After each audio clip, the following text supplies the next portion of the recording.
Welcome to the Market Mystics podcast. I'm Joshua. I'm Kim. Let's dive in. Hello, everybody. Welcome back to the Market Mystics. It's good to be here with you all. I was just looking, we've been testing out a new platform, and so I'm wondering from our YouTube listeners if you have noticed any difference with it. And I'm also wondering for our Spotify listeners if you have noticed that video is now available on Spotify. So we've just been testing out some new platforms for the recording process to get a little bit better quality video. And we were looking at our storage space before we started recording, and our video is now about 6 times larger than it used to be. And so I hope that the better quality is worth it. I hope the better quality shows through for you guys, and that you enjoy it. But I would love to hear from some of the listeners what you have noticed from that. How's it going, Kim? It's going well. How's it going with you?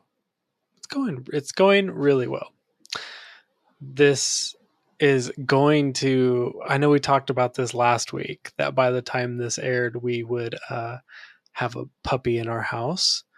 And the day we're recording this is actually the day we're going to go pick him up. So when we're done recording, we're going to go pick up our puppy. That's fun. What would you call this day? Like the gotcha day? The adoption day? I feel like I've seen online people call it the adoption day. In my family, we've just been referring it to puppy day. So I came home from work and my mom was like, "It's puppy day." And so it's amazing. It's very fun to me how excited my parents are that we are getting a dog. My mom was like, "Let me know when he's there. I want to come meet him." And she's already bought toys for him that are like Nana's house toys. Oh. And they're here for it. And I think it's great. Awesome. I'm so happy about it.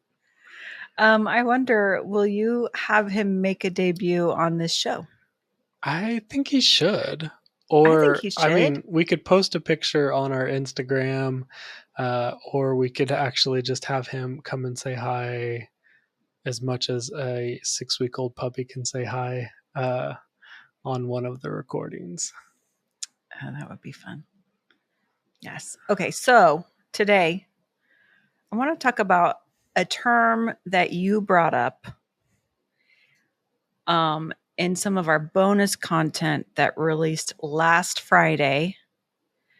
We were talking about the technology of the body. So if you are a member, you have access to that. So you should go check it out. If you're not a member, you could sign up to be a member, and then you could have access to that and all the other bonus content. This is not actually supposed to be a plug for that, but this is the conversation that sparked the conversation we're going to have today. And you said this, you said that something was applicable for your physical body, for the body of Christ, and for the body of humanity. And there was something really important about that term, the body of humanity. And so I just kind of wanted to dive into that today.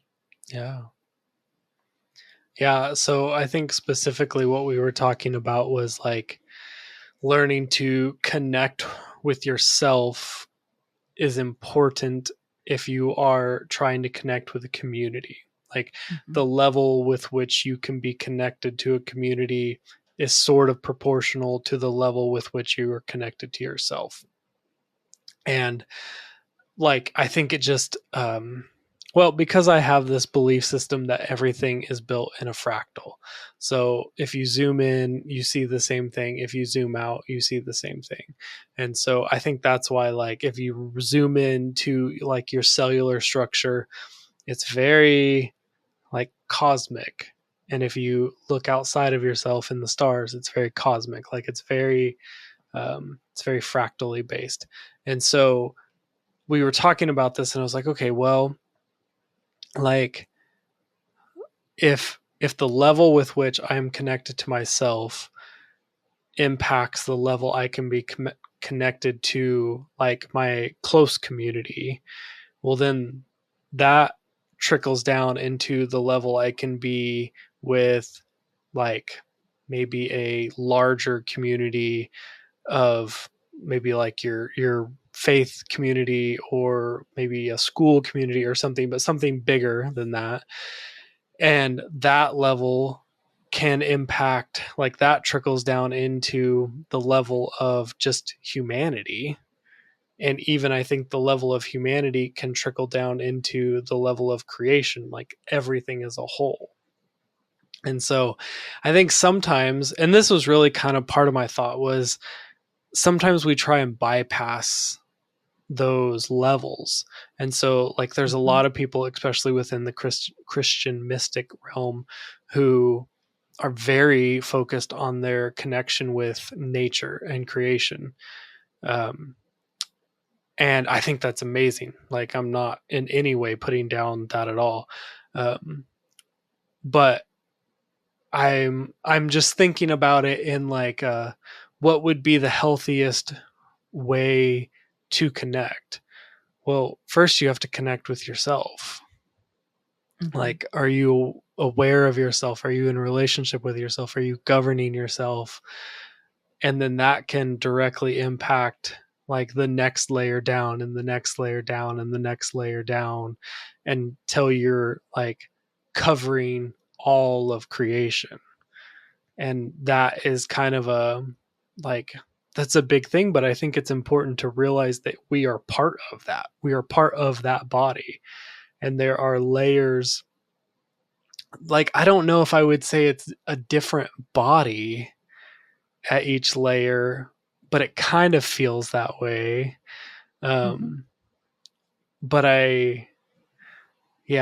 I'm not exactly sure, like, how to picture that in my mind to, like, describe it. It feels like a different body at each layer, but I'm not so sure it really is. It reminds me of the categorizing of biology, like kingdom, phylum, class, order, family, genus, species. Like, it's like it can be super dialed in or it can be super broad. And depending on at what level you're looking at it, you might be part of this kingdom, but you're part of this species, which is different. And I think it's just kind of, to me, that's how I am seeing it. Yeah. But I think the significance to me, on even saying the body of humanity, I was just struck, and I was having a conversation earlier today along the same lines. I was just struck by the thought of how, as Christians, we do talk about our own body, and we do talk about the body of Christ. And then we talk about creation, but oftentimes it almost feels like this exclusive club of like, there's the body of Christ, and you kind of bypass the element of us all being human. Yeah. And so then it creates this us and them thing. And I don't know, maybe it's just me, and I hope that you'll comment on this too, Josh, but I think I've just gotten to this point where if I'm a son of God and I am meant to love others, I don't think I can exclude the parts of humanity that aren't pretty to me, or that don't look like me, or think like me, or talk like me, or believe like me. And I was just talking to some people this morning about this, and how one of the things that I've shifted toward in the last few years, and this is going to sound terrible because I was not like this before, is like when you're driving on the street and on the corner, you might see someone holding a cardboard sign asking for help in one way or another, whether they're homeless or poverty stricken or just down on their luck. I don't know. But I spent a lot of years like if I didn't have something compelling me to give to them, then I would avoid looking. Like, I don't want to make eye contact. If I just pretend you're not there, then I don't have to say no. And, like that kind of thing. Yeah. And in the past few years, I've been really being intentional about, I may not have money to give and I may not have extra food on me that I can give, but I can at least give the dignity of recognizing you as a human. Like, I don't want to be the person who won't make eye contact just because you're different than me and you're asking for something. And so I really try to make eye contact and smile and wave. And maybe I don't have anything else to give, but I'm also sending that with some love. And I don't know whether they're a part of the body of Christ. Like, I don't know if they're saved. I don't know if they've ever heard of God. I don't know those things, but I don't think it like exempts us from being part of that body too. Like, I don't want to leave out the humanity piece, I suppose. Yeah. I mean, I think there's enough stories out there of people who have like connected with a stranger walking down the sidewalk and just said hi, or just some random thing, and then they find out that that person was like considering self-harm or something and decided not to because someone actually saw them. Right. And I think it's interesting because like we live in a time where we're more connected than we've ever been, but we're also generally more alone than we've ever been. Right. And it's like such an interesting place to be able to see more people than you've ever been able to see, but not have a real connection with very many of them. And I think it's just a very interesting time that we're living in, and like learning to navigate it. And like, I'm not even saying it's bad, but like the nervous system of humanity has not adapted to that style of life yet. And maybe it will, and maybe it won't. And what the technological side that we're building will have to adjust to something different. Like, that's possible too.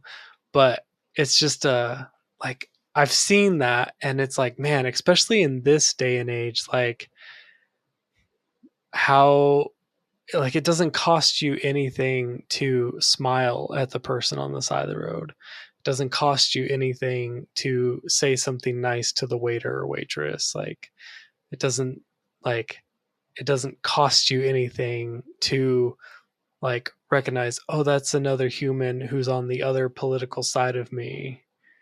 Like, you can do that's that. Actually a human. Yeah, you can do that without supporting their belief systems, without approving of their lifestyles. Like, you can do that without anything. Like, you can just be kind without anything. And I think that's part of the, like, when we look at this on a fractal level, there's probably parts of us that we don't want to look at.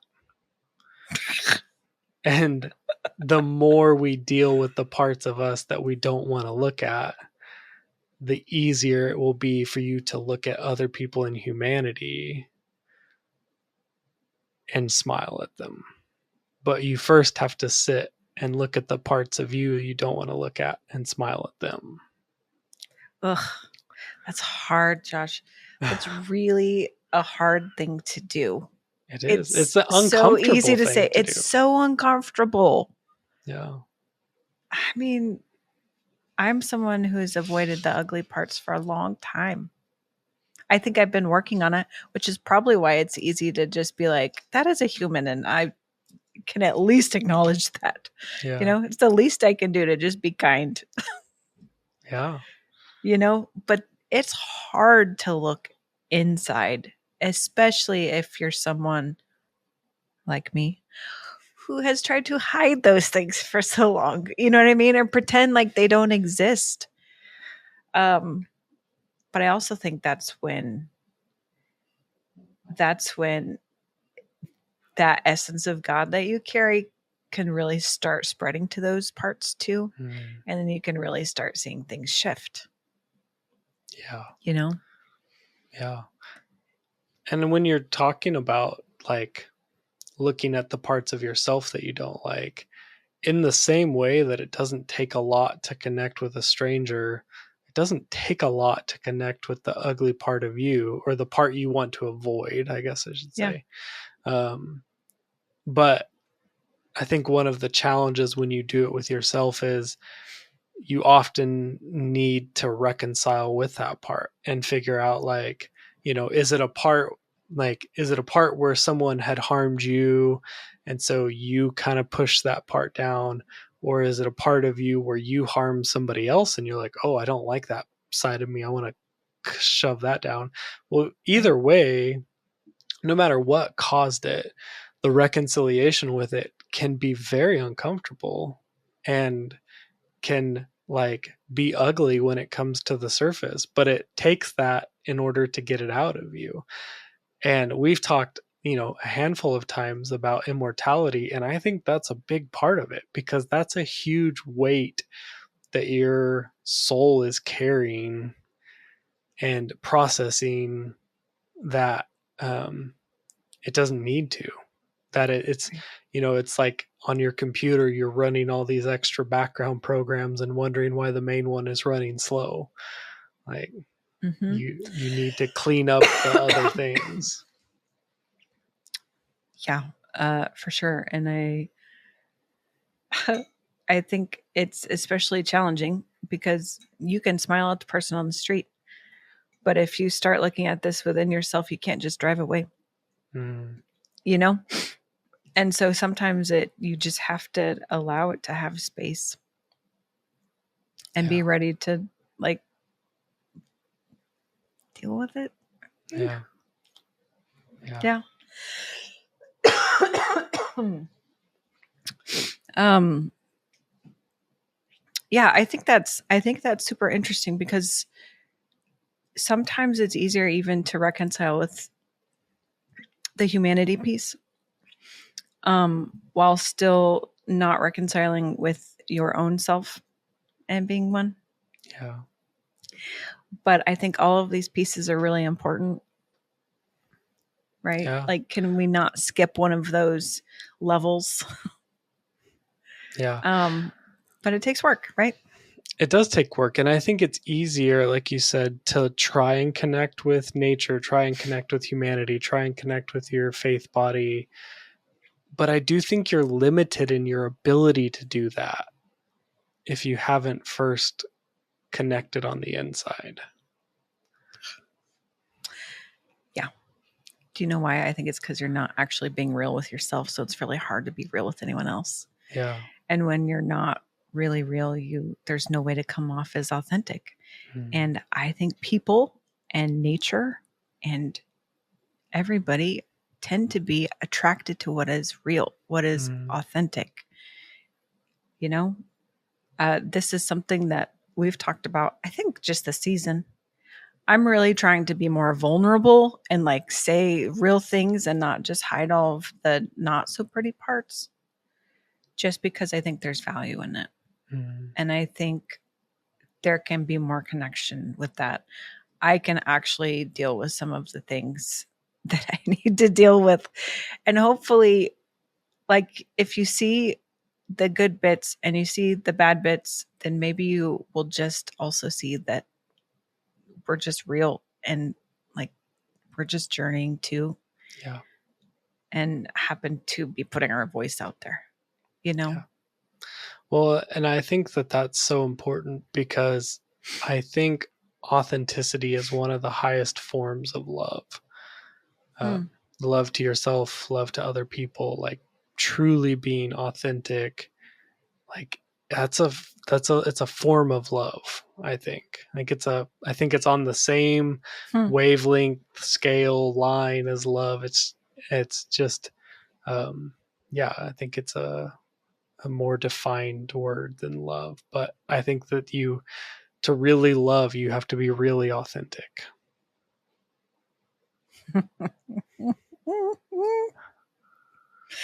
Woohoo. I like it. I like it, Josh, because I think it's true. Yeah. Well, and it's like, okay, there's also I have experienced people who are like, I'm just being the real me, I'm being authentic. And they're kind of assholes.